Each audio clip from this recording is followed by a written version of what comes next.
नमस्कार। इन खबर में आपका स्वागत है। इस देश में बहुत सारे उद्योगपति हैं। उन्हीं में से एक हैं रतन टाटा। टाटा ग्रुप के सर्वेसर्वा।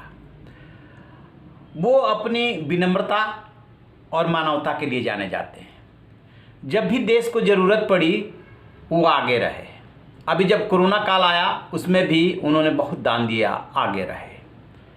इसी दौरान उन्होंने, आपको याद होगा, एक अपील की थी जब कर्मचारियों की छटनी होने लगी थी कि जो भी व्यवस्था मैनेजमेंट है उसको इस बात का ध्यान रखना चाहिए कि इन्हीं की वजह से कंपनी बनी है, इनकी मेहनत है उसमें, इसलिए हार्ड टाइम में कर्मचारियों के साथ खड़ी हो मैनेजमेंट। अभी हाल के दिनों में वो चर्चे का विषय बना है। पिछले 2 दिनों में 83 साल के आसपास उनकी एज है। वो मुंबई से पुणे पहुंच गए और बिना किसी को बताए वुडलैंड सोसाइटी पहुंचे अचानक और सीधे गए इनामदार साहब के घर।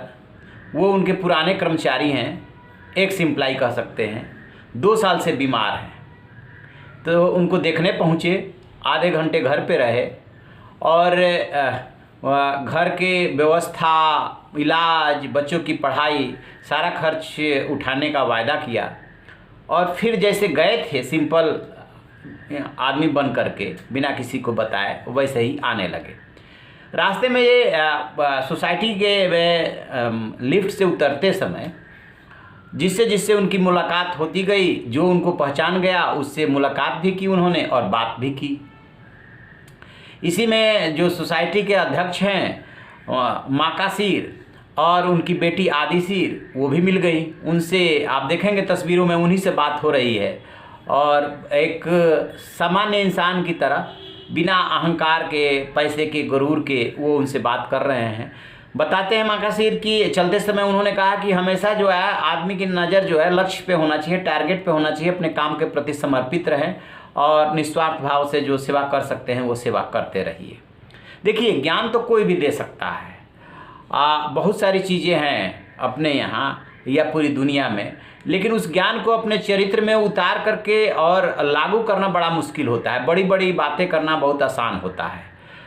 तो आपको एक और वाक़या याद दिलाएं कि 26/11 में जो भी घटनाक्रम हुआ था उसके बाद भी रतन टाटा आगे आए थे और जो लोग प्रभावित हुए थे वो अपने होटल के कर्मचारियों से मिले थे, घर जाके मिले थे और सारी व्यवस्था कराई थी। जब जब कर्मचारियों की बात आती है, उनके हित की, कल्याण की बात आती है, तो रतन टाटा सबसे पहले याद किए जाते हैं। और घराने, औद्योगिक घराने और उद्योगपति तो मैं नाम नहीं लेना चाहता, सबको पता है कि इतने बड़े बड़े हैं जिनके पास बहुत ज़्यादा पैसा है, एशिया के सबसे रिचेस्ट हैं। उनका समाज में कंट्रीब्यूशन और उनका व्यवहार और रतन टाटा का व्यवहार, या उन जैसे और लोगों का व्यवहार और रतन टाटा का व्यवहार एकदम अलग है। आप 180 डिग्री पर देख सकते हैं। इतना पैसा होते हुए, इतना आप कह सकते हैं बड़ा साम्राज्य होते हुए, इतनी विनम्रता बिरलों में मिलती है। वही रतन टाटा एक तरह से मानवता के प्रतीक बन गए हैं। जहाँ कहीं भी देश को ज़रूरत होती है, जहाँ कहीं इंसान को ज़रूरत होती है, वहाँ पहुँच जाते हैं। तो इसके लिए उनकी जितनी तारीफ़ की जाए, जितनी प्रशंसा की जाए कम है। चर्चा भी हो रही है कि ना मुंबई से पुणे जाते समय किसी को बताया, ना वहाँ पहुँचने के बाद बताया, सीधे कर्मचारी के घर गए, कर्मचारी को भी पता नहीं था। तो इसके लिए रतन टाटा की जितनी तारीफ़ की जाए वो वाकई में कम है। तो आप रहिए ना बेखबर, देखते रहिए इन खबर। Thank you. इन खबर चैनल को सब्सक्राइब करें।